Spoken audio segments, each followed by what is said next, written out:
from the There will sustainability be side an too. amendment. She said data collection. You can put her- Yeah, it's called what it said. How much material they collect? And then Marcella, How much was and then Marcella just is going to do a budget So we have summary. a baseline measurement.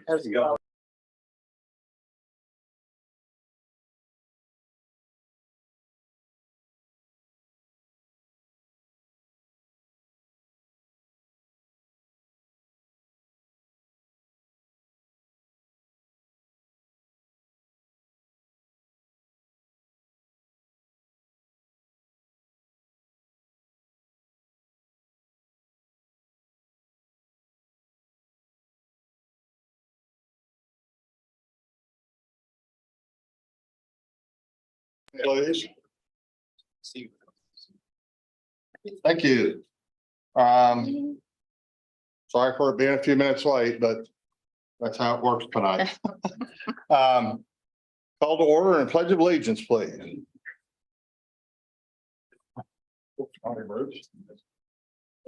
Pledge allegiance to the flag of the United States of America. And one nation. Thank you. Roll call, please, Jody. Osborne, Here. Euler, Here. Bentley, not present, Jones, Here. Kushner. Here. Approval of council minutes from July 10 of 23. Move to approve. Second. Osborne, Yes. Euler, Yes. Jones, Yes. Kushner. Yes. Council work session minutes for July and August of 2023. Move to approve. Second. Thank you. Osborne, Yes. Euler, Yes. Jones, Yes. Kushner. Yes. Thank Number 4 is adoption of agenda. We have an need to amend a portion of this. Number 5.1. Yep. The underlying text to say 315 West South Street. And 6.1 underlying text to say 315 West South Street. we need to amend that to do that. Hmm. And somebody say so moved. So moved. So moved. Thank you. Thank you. Thank you, sir. As amended. Osborne, Yes. Euler, Yes. Jones, Yes. Kushner. Yes. Thank you. Okay, we have a public hearing on 5.1, public hearing of an ordinance authorizing conditional use permit for short-term rentals at 315 West South Street. Mayor and Council, Great Falcon Holdings has applied for a conditional use permit at 315 West South Street. A land use 1.6200 bed and breakfast inn and other temporary residents renting by the day or week. And the property is located in R3 low density multifamily residence district. The request, the intent of the applicant is to use the property for a like an Airbnb, a short-term rental. And they have applied for the conditional use permit to do that. It is in the same, currently under our ordinances, in the same land use category as a regular bed and breakfast is. And in the past, the councils have approved bed and breakfasts at 3 locations, and we've got that listed in your staff report. One of those is at 315 East Gay Street. That was approved in 1998. One is at 300 South Holden Street, approved in 2006. And one at 110 East Hill Lake Road, approved in 2015. Staff has issued a building permit for this property already. The property is currently being remodeled. The building permit is for a single family house. That the requirements for that are the same in terms of parking as it would be for the short-term rental. And so the site plan that they have submitted for the building permit is the same site plan that they have submitted for the this CUP request. And so whether or not it is approved, the site would be developed in the same manner in terms of construction of the structure that's on site.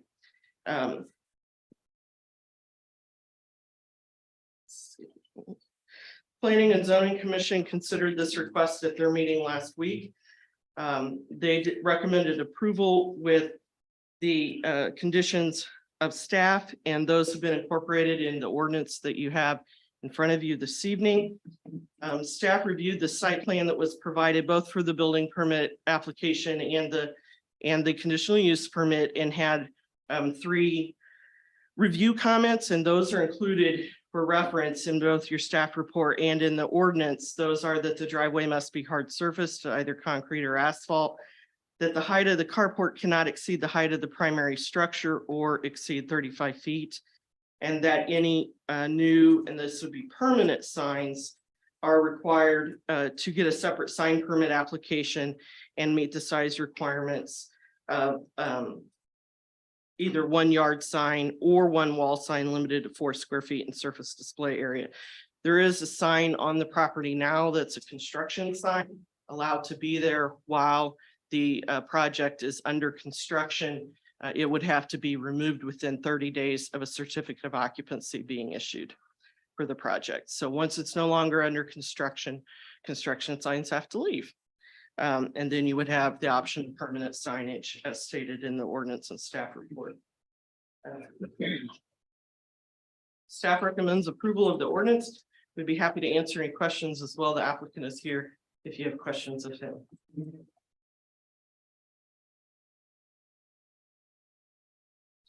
So you have 2 people who died there. That's what I've seen. Won't get everything is done there Okay. Hope that's it. I don't have anything else.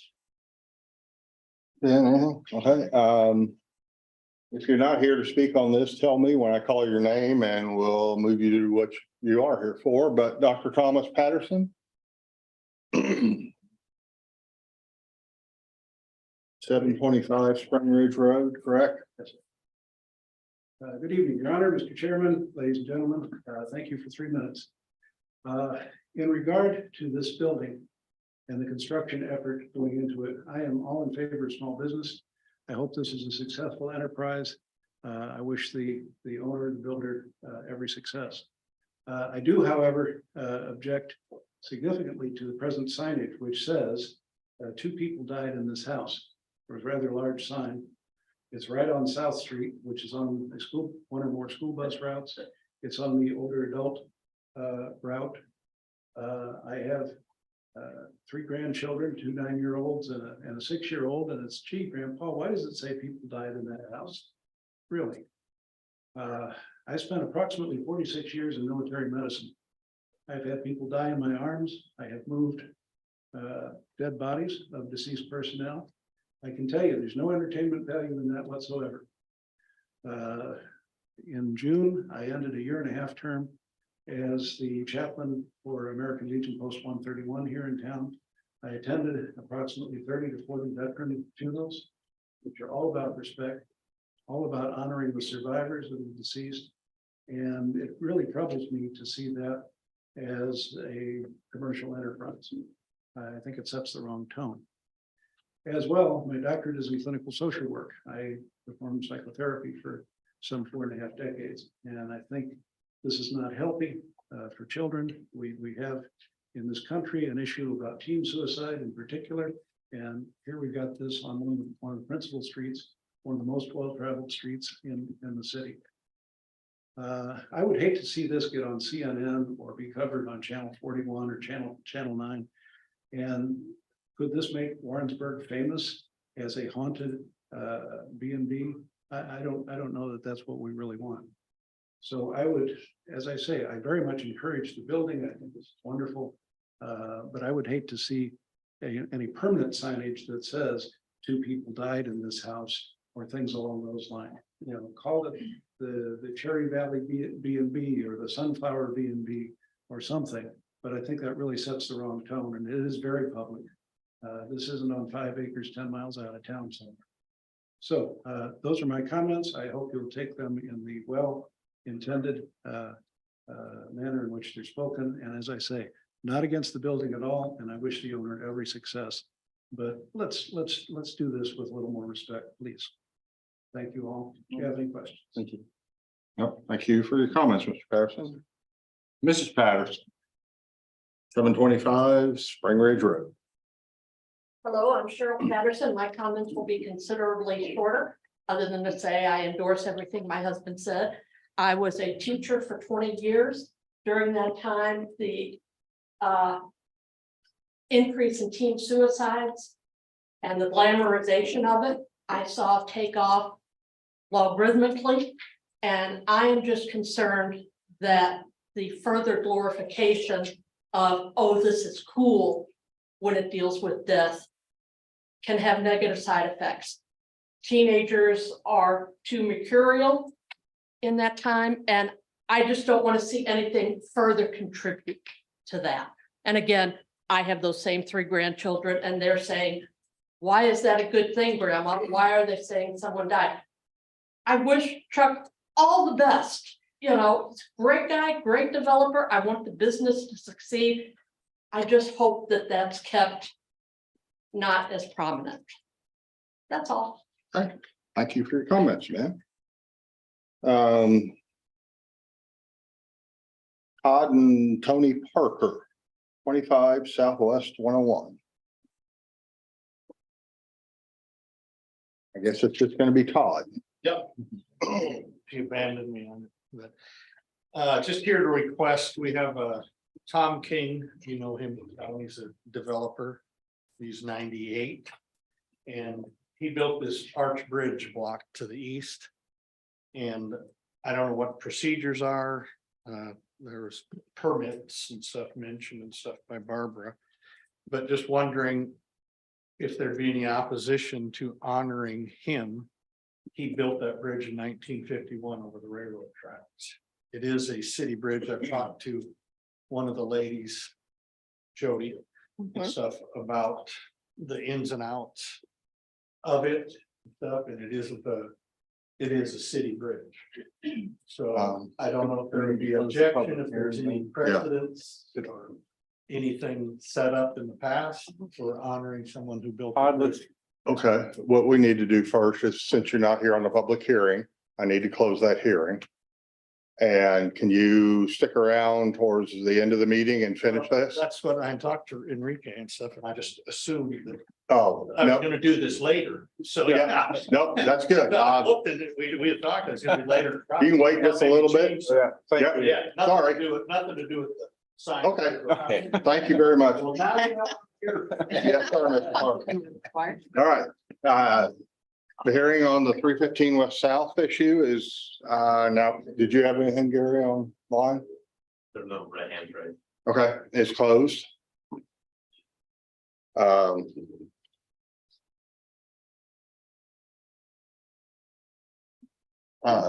Item 6.1, first and second reading. An ordinance authorizing a conditional use permit for a land use 1.620 bed and breakfast inn and other temporary residents renting by the day or week in an R3 low density multifamily residence district located at 315 West Gay Street in the city of Warrensburg, Missouri. South Street. South Street. 315 West South Street. I was reading the piece of paper. Sorry. That's happy to answer any questions. I've provided Jody a substitute ordinance with the word south on it. Thank you. And I read it right across. You had mentioned the signage, that signage about the 2 people dying that's there, and that would be removed. Is that what I understand? The sign that is there right now is there by virtue of it being a construction site. And so that particular sign has to be removed when it's no longer a construction site. A new sign, given the size requirements for a residential district, can be installed. Staff doesn't get to read what is on the sign. We don't get to have any say in what a sign says, courtesy of the Supreme Court of the United States and some decisions they have made. So while you have to get a permit that addresses the size of the sign, how it's attached or installed and where, we don't have a say in what it says. But the permanent sign can only be 4 square feet, right? 2 by 2. Yes. 1x4, 2x2, you know, however you want to break that up, but Total of 4 square feet. it's limited to 4 square feet in surface display area.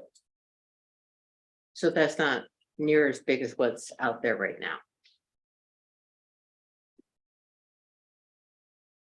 I don't know. I haven't been by there. There will be no sign on the house. No. I will not be attaching the sign to the house.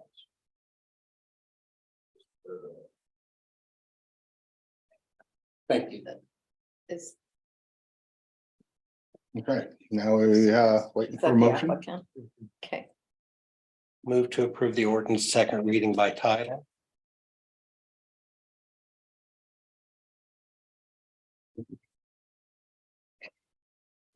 Osborne, Yes. Euler. Yes, Jones, yes, Kushner. Yes, An ordinance authorizing a conditional use permit for land use 1.620 bed and breakfast inn and other temporary residents renting by the day or week in an R3 low-density multifamily residence district located at 315 West South Street in the city of Warrensburg, Missouri. This is for adoption or rejection. Osborne, Yes. Euler. yes, Jones. Yes. Kushner. yes. Thank you. 6.2, first and second reading of ordinance amending chapter 13 nuisances.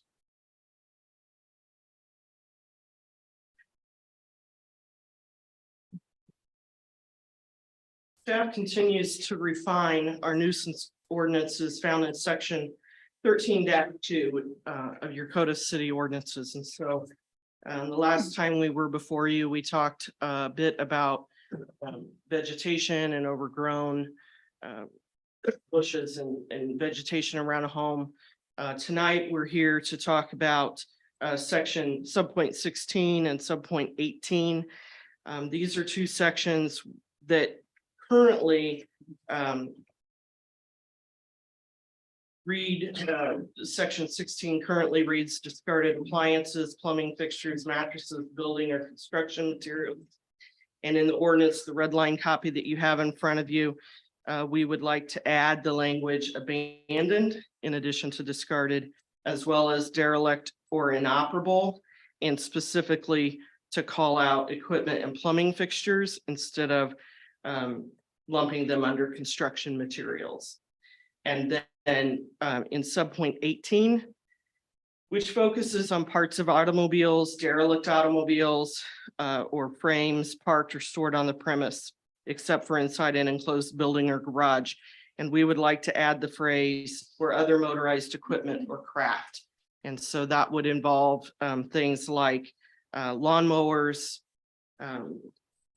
boats, trailers, ATVs, UTVs, things that all operate by motorized and can be abandoned or derelict or exist in parts in the yards of places. And so we provided a few pictures for you.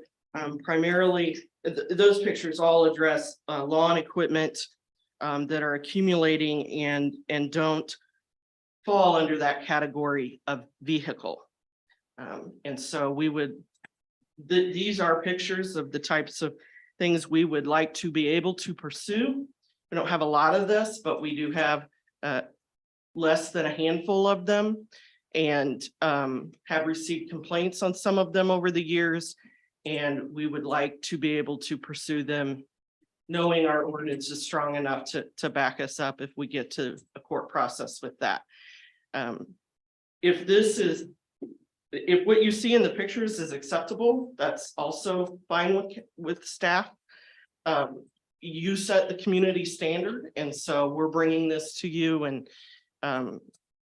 you know, it's at your pleasure if you would like to approve this. Staff would recommend approval. Jane is here to answer any questions. I can try to answer questions, but ultimately it's up to you if this is something you want us to pursue or not. I do have, oh, excuse me. I'm sorry, go ahead. No, ladies first. So a vehicle that's sitting on a lot and doesn't ever move, doesn't have any plates on it, all the tires are up, but it's just sitting there, is that considered derelict? Or is that the word you're using? Yeah, I mean, if that, when you say vehicle, like a car, Like a, yeah, like a Yeah. car or truck? or that would be considered derelict, and that is covered under the existing ordinances, and we can pursue that now. We're asking to add the words in red. All the words in black already exist in our code, Okay, so we just want it, it should be, I think, the third page. I see the Okay. red, I see it now. So it's the red words I want to add, and that would allow us to pursue like a derelict lawnmower or the frame of a riding lawnmower that doesn't, let's say, doesn't have wheels. Is a derelict abandoned lawnmower that they Okay, bought a new one, never got rid of the old one, kind of thing. But a true car or truck, that's already covered in the ordinance. And travel trailers, they fall on this too, or An RV that would have like its a own trailer, motor. more like a trailer, travel trailer that's not motorized, but somebody has just abandoned that or something. A towable one. Yeah. Then it fall under your new language and equipment. Just equipment, okay. Numbers, the 7.16, yeah. I like that you have plumbing fixtures, because I know of one location where there's been a toilet sitting out. For some time across from one of our schools, just out of principle, it was put there.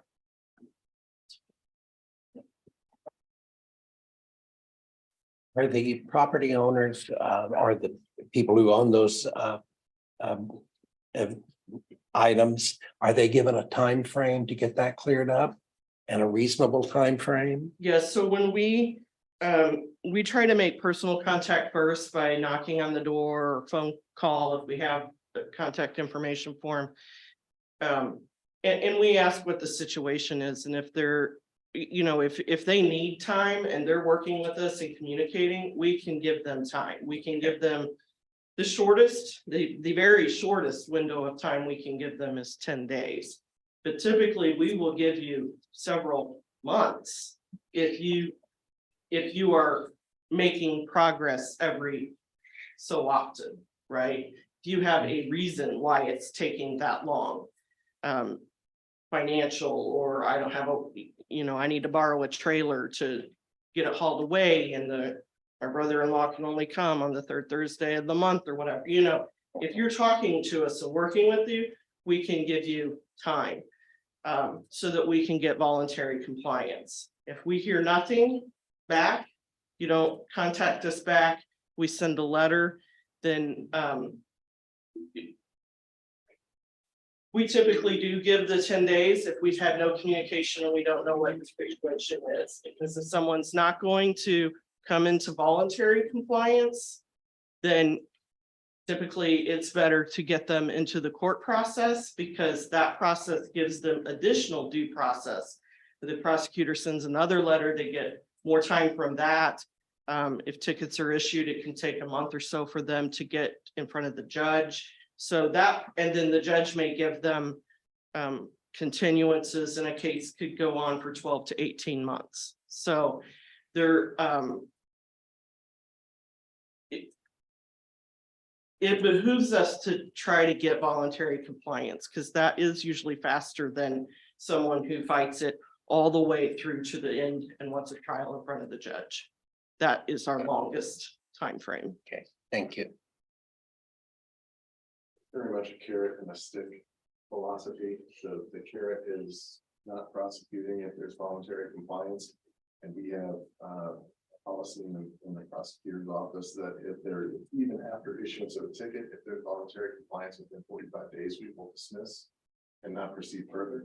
If there is no progress and no voluntary compliance, there will be additional tickets issued on a weekly basis until the situation is addressed. So we're very much willing to cooperate, but very willing to prosecute. Gotcha. Thank you. Thank you. Any other discussion on that? Okay, then we are looking for a motion.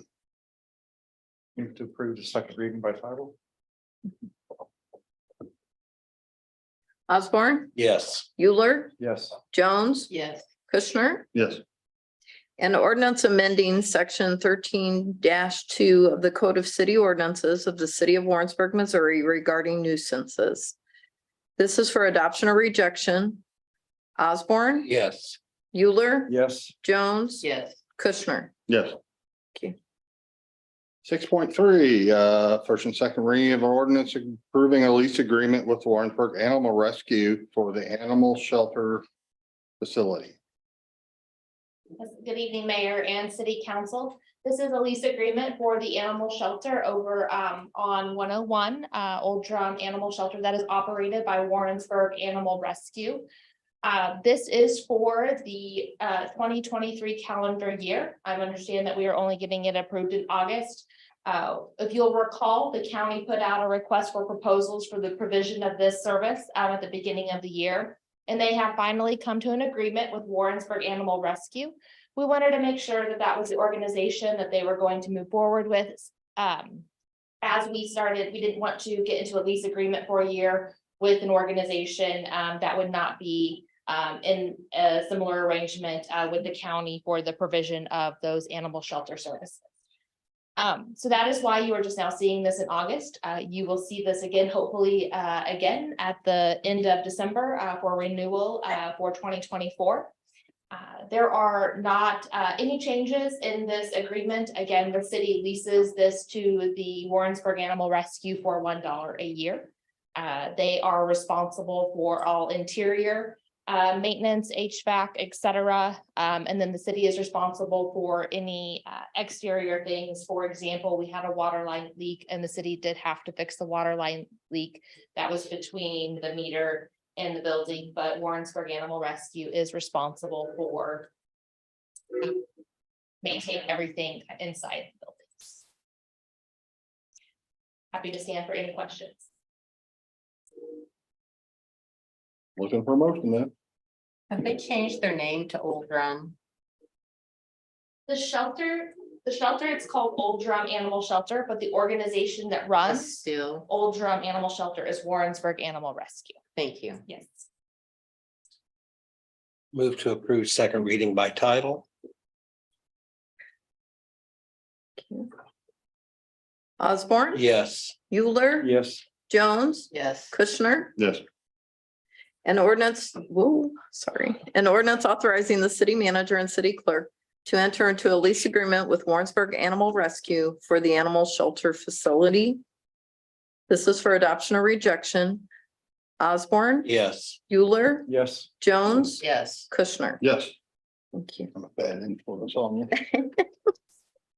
6.4, first and second reading of ordinance declaring the result of a special election held in the city of Warrensburg, Missouri on August 8th, 2023. Ms. Snyder. Thank you, Mayor and City Council. The City Council found it necessary and thereby declared its intent to borrow an amount not to exceed $22 million for the purpose of acquiring, constructing, upgrading, and improving its sewer system entitled The Project, and to evidence such borrowing by the issuance of sewer revenue bonds by the city. The election, a special election, was hereby ordered to be held in the city of Warrensburg on August 8th, 2023. I received the certification of election results from the Johnson County Clerk, Diane Thompson. It's written in the ordinance for the sewer revenue bond issuance. It was 486 in the affirmative. Against the sewer revenue bond issuance, it was 125 for a total of 611 votes.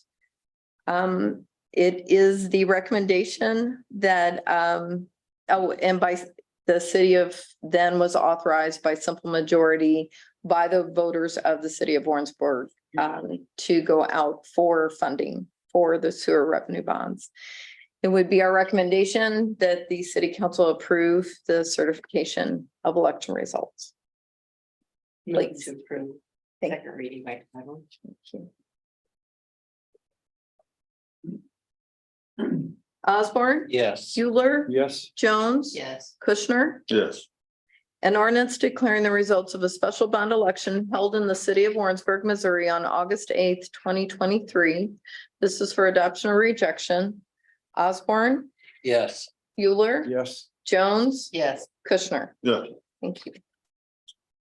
Okay, other business. And 7.1, notice of termination of facility and grounds maintenance with Warrensburg Parks and Rec Board.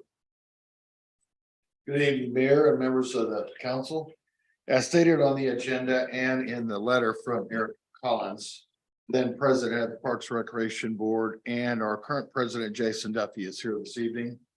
This is a notice of termination of facility and ground maintenance between the Warrensburg Parks and Recreation Board and the city of Warrensburg to be effective October 1, 2023. With the Parks and Recreation Department now being under positive administration and working closely with Public Works Department administration for the past 8 months, the Parks and Recreation Board voted unanimously to terminate the agreement as stated under ordinance number 5751 on the contract for provision of agreement. Parks and Recreation Board and department staff are confident that there will be a smooth transition as parks maintenance has moved back under Parks and Recreation Department. The Parks and Recreation Board and staff wish to thank the city manager, assistant city manager, and public works director Enrico Vilgas, Public Works Department staff for their hard work and positive improvement that has been brought to park maintenance division. Parks and Recreation Board and staff are committed to continuing the strong partnership that has been developed in the Public Works Department and ongoing teamwork with the city of Warrensburg. There is no official action needed for this by City Council tonight, as stated in the ordinance, but I'll be happy to answer any questions that you may have. Have you been able to hire sufficient staff? We have hired a new park superintendent, and his name is Damon Irby, excuse me.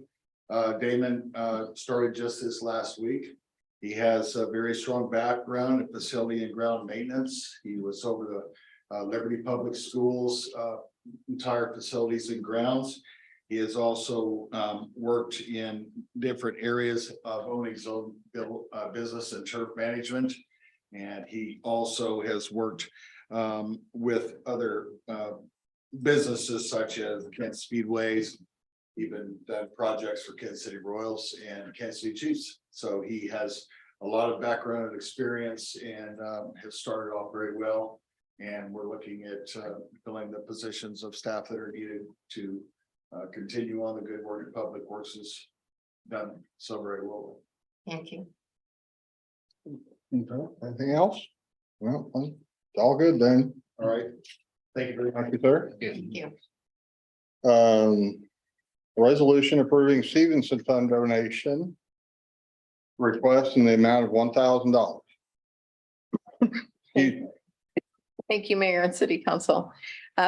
I received a donation request from the Johnson County Adult Literacy Program for learning supplies and materials for adult learners and JCALP tutors. The Stevenson Fund was established by the city of Warrensburg and codified. The City Council acts as the trustees of the fund. And according to the last will and testament, the will provides that the funds be used for charitable, educational, and library purposes. So it'd be staff's recommendation to approve the adoption of this resolution. I so move. Osborne? Yes. Euler? Yes. Jones? Yes. Kushner? Yes, Thank you. mayoral appointment. There's one, Thomas Denny to Energy and Sustainability. Should I say something? If you'd like to stand up, other than that, we want to congratulate you for stepping forward. And thank you for stepping forward. Thank you. I would love to be on this board. But, I would love to be on this board. I think it would be a really good opportunity for me. I know a lot about, I mean, not professionally, but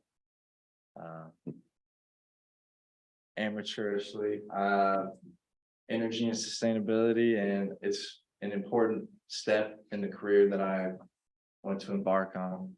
And I don't know a whole lot about this whole system. I want to get into it. I'd feel this is the best place to start. It's something I like and good spot to start.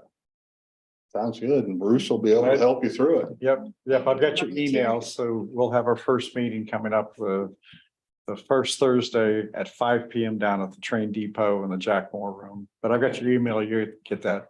But thank you. We appreciate you. wanting to We need to serve. vote first real quick.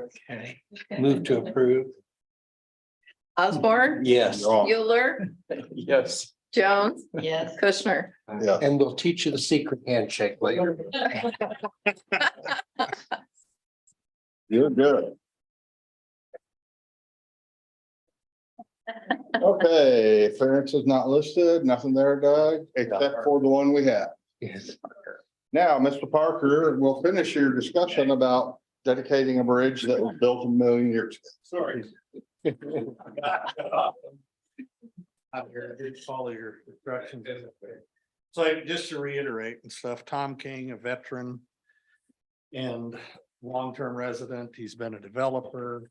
And stuff, I'm sure a lot of you know him, but he's been a friend of mine for 25 years. And just to honor him, you know, you see different signs going down the interstates, going down state roads and stuff, honoring different people. And wondering what the city has for any precedences to do that. And earlier I talked about that, you know, there's permitting required, and I guess just your general thoughts to start with, whether this is a possibility to do. And whether there's any city input or. Well, honestly, I don't believe we have anything named after anybody that I'm aware of, and any ordinances affecting any of that. Do we, Doug? When I grew up here, that bridge actually was the Harry Garrison Bridge. There used to be a big plaque on it. When they had the old concrete sides to it before they put the railings. And I don't know where that plaque went, but I think it's a great idea. I mean, we've known I do Tom too. forever, and Is there anything that's keeping us from doing that, Doug? Should we? Well, if it already had a name. Did somebody take its name away? Who was it? Harry Garrison, he was the mayor here in the 40s and 50s. This was built in 51. Yep, and they named it for him. He'd been the mayor in the 40s. I know when I wasn't alive yet. Almost, but Harry Truman came through here on the train once, and there's a picture of Harry Garrison on the platform of the train with him and everything, but he was a longtime mayor here. But that part of the bridge is gone and the plaque's gone, and I think I like the At idea. that point, was it just a flat? Yeah, I think it was like a, No, the bridge Oh. itself. the walls used to be concrete, as I recall. The aluminum railings that are on there Yeah. now were replaced. Concrete was deteriorating. Yes, I'm that old too, but Okay. the concrete started deteriorating, became unsafe at the time, and Public Works 25, 30 years ago decided to replace them and make it safer. Talking about the bridge over the McGuire Bridge over. College Street. College. Sorry. Yes, the College Street Arch Bridge. It used to be concrete up 3 feet, and it didn't meet the safety standards and stuff, and so it got fixed. So is there even any place to put a sign on the You bridge? can always put a sign somewhere. Enrico, you can figure that out. You can get a sign. Since we don't have a procedure for it or anything, I don't know, Danielle, do you, Enrico want to work on it, or? Give us an opportunity to take this back, do some research, with the society and kind of, get some more information about Mr. King's contribution. Obviously, if we're gonna dedicate, a bridge, put someone's name on it, we wanna make sure we do it right. With the correct pomp and circumstance that comes with that sort of event. So, yeah, give us a little bit of time to do a little bit more research and, make sure you leave your contact information with us so that we can get back in touch with you. Does Tom know this? You're talking? No, I This- haven't told him yet. Okay. You know, we've had Public conversations. Yeah, about it. public meeting, but 51. I don't think he's That was online. the era of steam engines yet, or steam, and he talked about when they were forming it. If a westbound pulling grade would come through, he said they'd really be putting the power to it if they didn't have to stop. He said it'd blow their forms up off the deal. Whatever, just some history to it. Yeah, Yeah, something strong enough that some of, can't get vandalized by any drunks walking back to the cottage or whatever, I guess, I don't know. It's like, And when we do it, I guess can the newspaper, I guess, be involved? The fact that he's a veteran. She's right there. Malay is right there, so you can ask her. okay, we will be in touch when we have an idea what we're gonna do. And as far as like contributions financially, He was saying 90. you know, I'll stay in contact with her, you know, I'll talk to VFW and We can I'll contribute to Sounds good. something. Okay. All right. All right, Appreciate it. thank you, Mr. Parker. Thank you. Miscellaneous mayors from the mayor and or city council. Ladies and gentlemen. You have anything? Quick question, I guess there's an ordinance coming out about texting and driving this month. State. Which is state law, but I don't know, I'm just curious what we're gonna do in Warrensburg or. Every year we go through all of the changes that the General Assembly has decided to make to our state laws. Yeah. And bring our ordinances up into compliance with those. That doesn't necessarily happen on August the 28th, Right. but in the coming months, you will see that as well as some other things. And will we need to vote on those changes or do they happen automatically? So that could be written as a state ticket. It would go to the county prosecutor, but in order for that to be handled in municipal court, your ordinances have to be updated. Okay. So that will come back to you. Okay,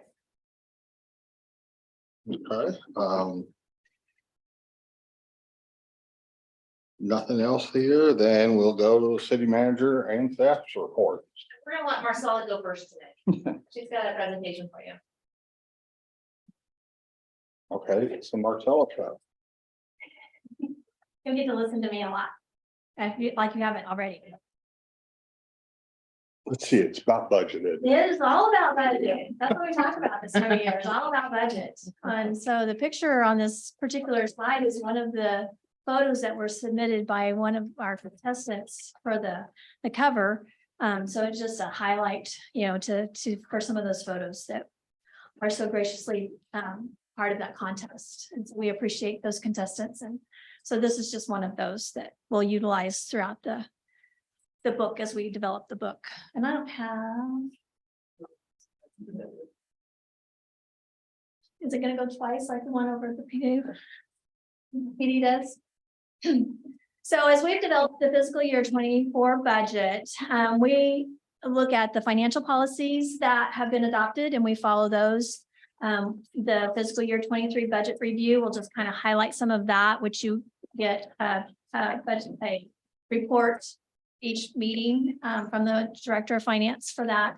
The 24 proposed budget and then a budget summary by fund that includes those one-time, last time, capital, debt, and depreciation pieces. You know, so this is just a summary of everything that you've heard. So you've heard from all the department directors, you've heard about revenue, you've heard about capital in pieces. And so this is kind of brings us together in a very high level summary and will even be further high leveled in the first reading that will be brought forward to you on the August 28th meeting.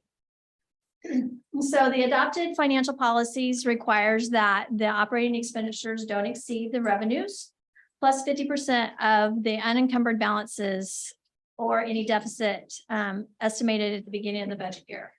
So it also requires that general fund cash balance reserves of 22% of general fund expenditures, which is approximately $2.6 million of cash reserve to be maintained.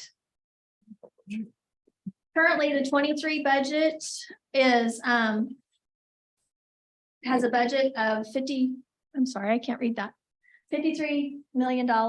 And then with expenditures of 52 million, the $12,000 difference there is actually a reserve transfer that we have in the capital funds that won't be there. So recall that you get a balanced budget when we do those. So those are supposed to be equal to zero. Currently, as of 6:30, we had collected $21 million and expended $20 million. So we have about $2 million of revenue that exceeds expenditures currently to cover debt and all of that happens and all of the construction that's going on right now. So remember, this is as of June 30th. So there's been a lot happen in July, and there will be even more happen in August and September going forward. So it includes those fund balances to a % of balance budget, and the actual expenditures are down compared to budget as well as the revenues being exceeding what was budgeted going forward. So fiscal year 24 proposed, when you put all those funds together, you have $47 million worth of revenue and $49 million worth of expenditures planned. Part of this $2 million deficit is $1.5 million is in the Water Pollution Control Fund, which is primarily depreciation. And there's also principal and capital in that fund. And then the remaining combination of general fund and the half-cent capital fund with, recall the general fund at $393,000 and a half-cent is $196,000. So those are planned dollars available that we have planned to execute.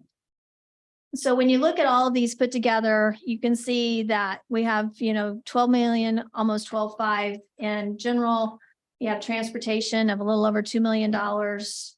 Half cent is at nearly $2.5 million. The general obligation bonds are 16 million. So we don't have planned to spend the whole 17 million, but remember we have $17 million to expend out of the general obligation.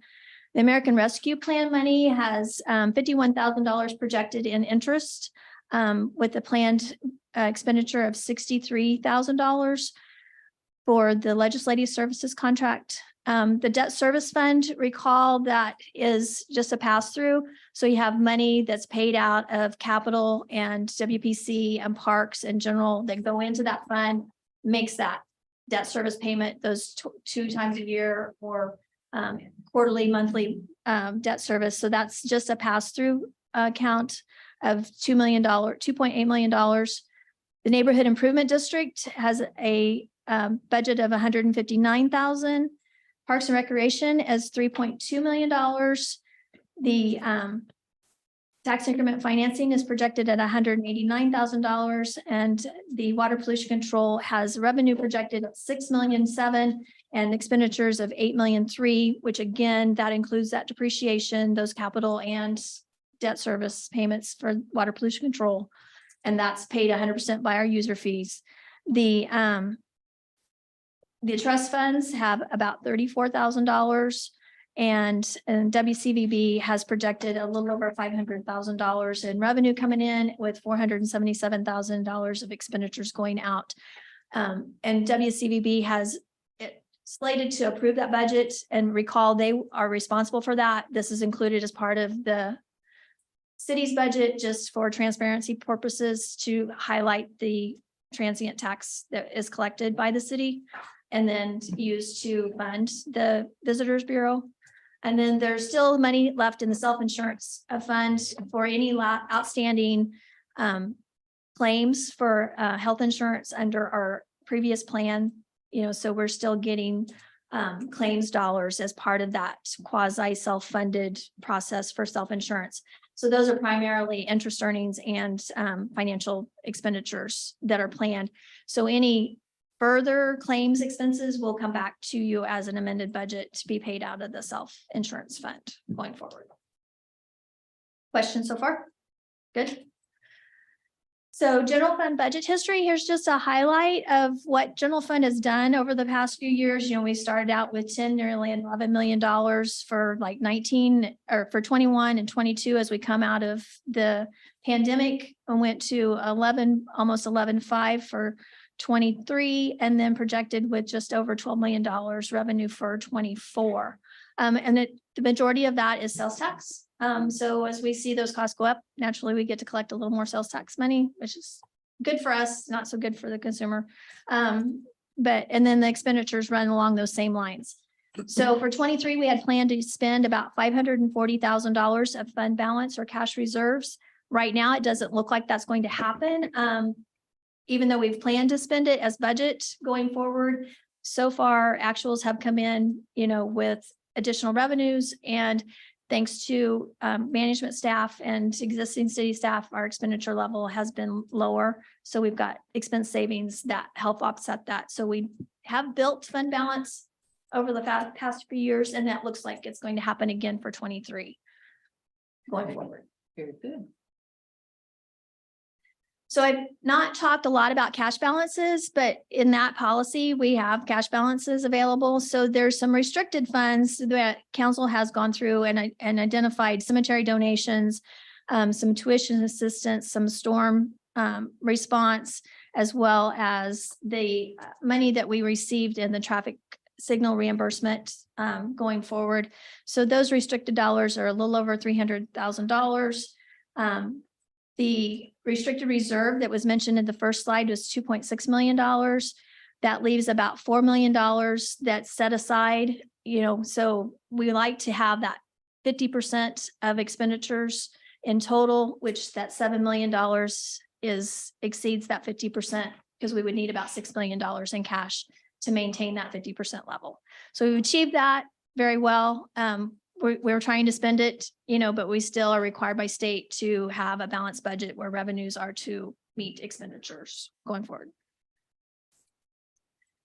So again, the $12 million for proposed budget for general fund, and those expenditures are Hawthorne debt payments. So we make that NID payment to make up that difference, as well as the street sweeper. And this is the last year for that money to go out. And then revenues are showing about a 4.4% increase based on the 23 numbers going forward.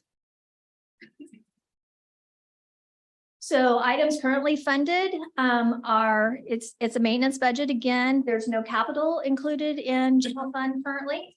We have a projected 7% increase in medical coverage, which is the last 3 months of the year. So when we change plans, those plans run from July to June. So we have July, August, and September of 24 that is guaranteed at no more than 7% increase based on our current contract. You heard our proposal for salaries to market as of October 1st and a 3% performance raise as of January 1. So those are included.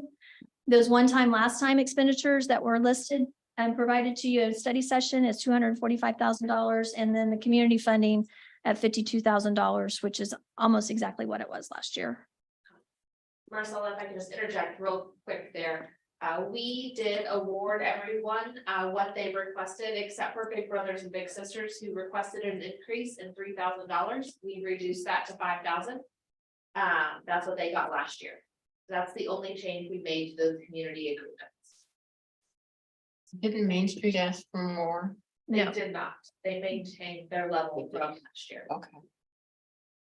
And actually, the depot reduced their level from last year. Yeah. So the capital improvement plan includes your transportation and your half-cent sales tax. So that's just a recap of those revenues and expenditures. So the cash balances that we have available right now for those funds show a total of $3 million with projected revenues of $3.5 million. So you have 6.8 available to spend. You have $1.3 million in debt that is paid out of the half-cent sales tax. And then expenditures that total the $1.8 million. $1.3 million, sorry. Going forward. The obligation bonds, just a reminder that $17 million is the cash that is sitting in that account.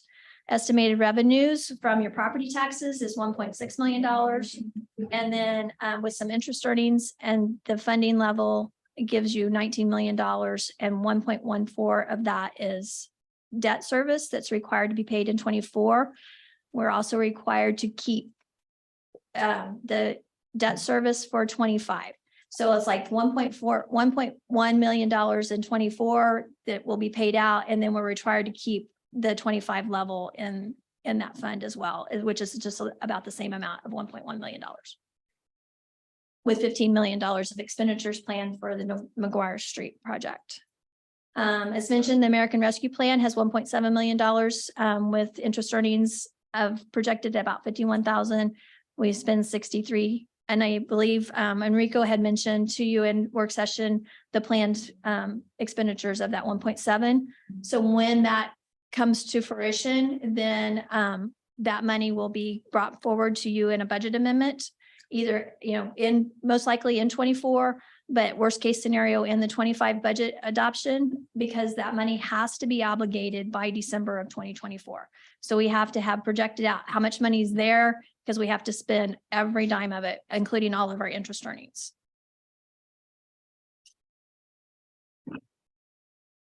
So just to recap what I just said, the remaining $955,000 is what we have left in the 2017 GO bond issue to be paid off in 27. The voter approved $17 million, so we'll expend. $5 million was issued in August of 21, with the $12 million issued in June of 22. And the McGuire Street corridor improvements are planned for fiscal year 24. The Neighborhood Improvement District and tax increment financing shows that annual revenue of about $64,000, which is your special assessments in the Neighborhood Improvement District, leaving just under $100,000 to be paid by general fund to make that debt service payment for 24. That pays off in 2029, so keep that in mind going forward. And then the annual pilots and EATs are collected and paid to the developer for the tax increment financing piece. The Parks and Recreation Fund has $3.2 million planned revenues and expenditures. So those are operating, and your expenditures also include that debt service payment, which is $322,000 and $105,000 in capital that I outlined last week in work session for the Parks Fund.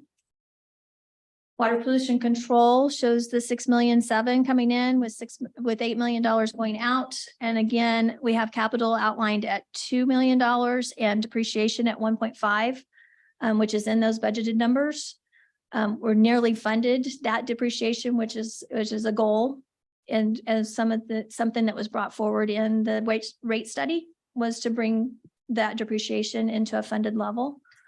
And so those capital items that are included are the retirement of the enterprise lift station, the SCADA system components to finish that project, $250,000 in INI, which will incorporate into our improvements for our $22 million that we were just authorized to spend, $180,000 in vehicles and $414,000 in equipment for both the plants and operations.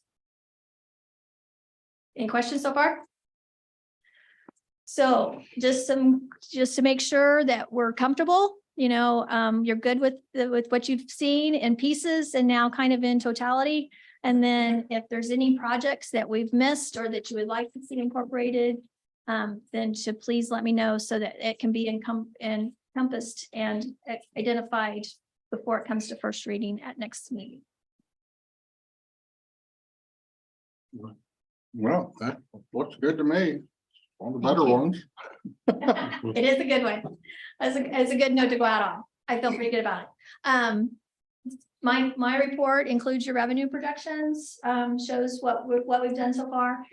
Sales tax revenue come in again higher than expected for August, which is a good thing. And the state apparently caught up on their use tax because the use tax numbers were significantly higher as they closed out their fiscal year and on June 30th. So that was kind of a nice plus as well, because use tax had gone down pretty significantly. So that's a good thing for general capital and parks for those sales taxes coming in. Questions? Oh, sweet. Nope. Thank you. Good. Thank you. Do any other directors have any update for city council?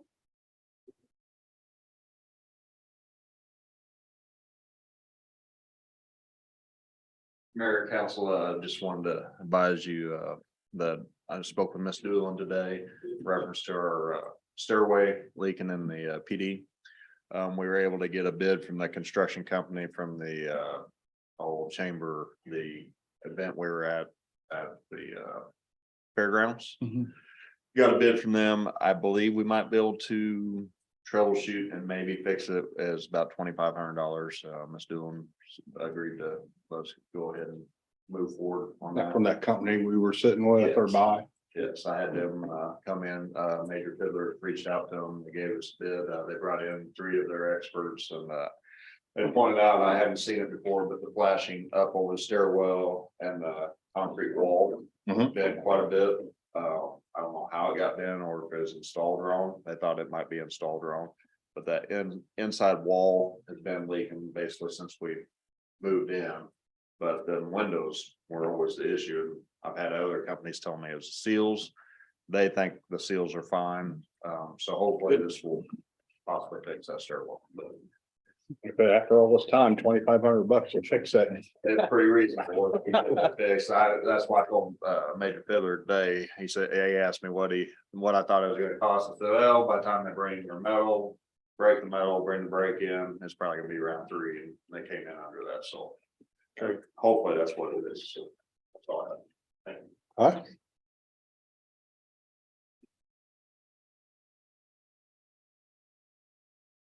Good evening, Mayor and Council. I just wanted to update you all on some of the projects and programs that are ongoing. So with the sidewalk improvement program, last week, the number I was provided was approximately 2,500 linear feet of sidewalk has been corrected to ADA standards. And that's a lot of sidewalk. And so we've exhausted probably 2/3 or so of the remaining budget. So we're hoping to hit at least close to around 4,000 linear feet of sidewalk. That's kind of the goal. So we'll kind of see how far we go. Cooper is going well.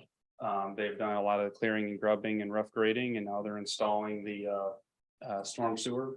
So they're going to start near Hawthorne Boulevard and then kind of work their way up to Cooper Boulevard. For the McGuire Street project, it's moving really well. I'm very pleased so far with the direction. We've spent a lot of time on access management and how to strategies to kind of approach that.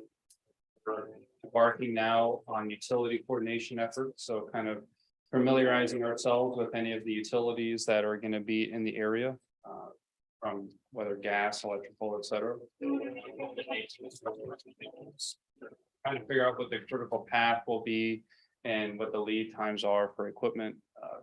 We're kind of hearing that potentially transformers, there's a long delay for those. So the earlier we start the process, the better for this project.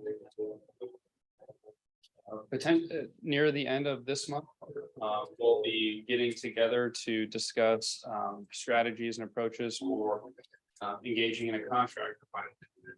Getting the contractor on board, so there'll be more to come with that. That's kind of the highlights for McGuire so far. So otherwise, I'll stand for any questions that you may have. I was just gonna say something for a while. I forget, but at Martin Warren Elementary, when they unload like the food service trucks there for that cafeteria, it's right by the railroad tracks.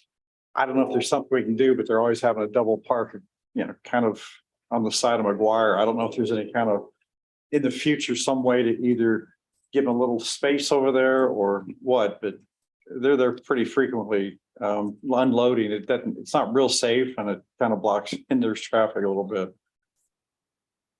Just think about it. You'll see it. Someday you'll drive by and say, oh yeah, there's the That's truck. what Bruce was talking. Yeah, exactly. No, I appreciate that. Really, any feedback, especially as we get into public engagement and seeking kind of feedback that way, is those little nuggets are usually helpful, and we found that out with Cooper Boulevard, and hey, there could be a sidewalk here, so it's always valuable to get that information. And also, I forgot to mention the street maintenance program. It's been started on North Main Street, and then they're going to be working their way south on North Main. So far, it's just been the removal of curb and gutter sections of it. Some of that's already been poured back, but again, the intent will be to fix all of the deteriorated curb and then eventually mill and overlay that street. So it'll look really good. When do you think overlay is gonna start? Concrete work is going to happen for quite some time, because we gave them a lot of concrete work to do. Okay. Hopefully in about a month and a half time frame. So that's kind of the hope anyway. So Hey, it might be cooler. hopefully not too. Danielle beat me to it. Anyway, I'll stand for any questions. Otherwise, that's all I have. All right, thank you. Everything's looking good. They had a little problem there at Cooper the other day when we got 14 inches of rain and I was driving down the road and it looked like a waterfall and it was hitting that curb line and it was a lot of water. Yeah, the contractor was out today just pumping all the water out. Yeah, there was that much. Yeah, there was a lot of water. You can swim in it. Okay.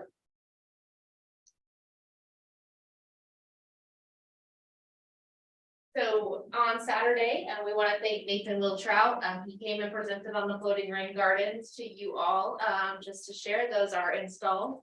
I believe they are still floating. I did not have a chance to drive by this morning. They're floating. As of last night, they were there and he said the lights were on and everything was still there. He has been nervous with the rain. Yeah, so it was a great project. It generated quite a bit of interest on Facebook. I know it even got reposted to the Berg a couple times, so I think that's great. And I'm really happy for Nathan and that successful scout project. So special thanks to DSA Troop 400, as well as the Triad group, the Junior Air Force ROTC. We had representatives and volunteers out from that group as well, helping with that project on Saturday. I already have another great scout project, so if anyone is approached, I thought of it on Sunday, so I'm excited about that one. If anyone is interested, we are painting the town red. So Eddie, I don't know if you were involved in this year's theme, but it's peace, love, and mules. Yeah. Oh, I am not a crook. And so we have Katie Taylor in HR and Patty Taylor in Public Works who have taken up painting some windows at City Hall. So please be sure to drive by and check out their artwork. We're happy to have a couple artists on board. I'm not sure if community development's doing anything this year. They did last year. We're just doing inspirators. Okay, so Parts and Recreation.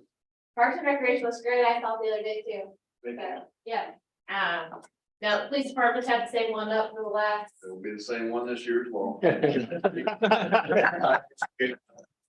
Actually, talk to Stephanie about it, if we can add something to it, we're going to. We'll freshen it up a little. Maybe, but I also told her that it still looks great as well. It looks good. So anyway, we're happy to welcome the students back. It is a palpable change in the community when the students are back in town. So on September 15th, on Friday, September 15th, we hope you all will be able to join us for a happy trails to Marcella McCoy, a retirement celebration at the Grover Park Pavilion. So we will thank her for, although she's only been with the city of Warrensburg for 3 years, she has over 30 years in public service in local government. So we will thank her for all of her hard work over that time and all of her dedication. So I hope you all will be able to join us for that. And then The time on that? 1 to 3 1 to on the 3. 15th. And then last but certainly not least, I will be out of the office beginning tomorrow through Friday, and Enrico will be acting city manager. Forgot to put that in my weekly update. Everybody look out. Remember last time, the first time he was acting city manager, He was city manager many times. but the first time. The first time, yeah, that was something. That is all, and that is all staff has for city council this evening. And that sounds like it's time to adjourn then. Yes.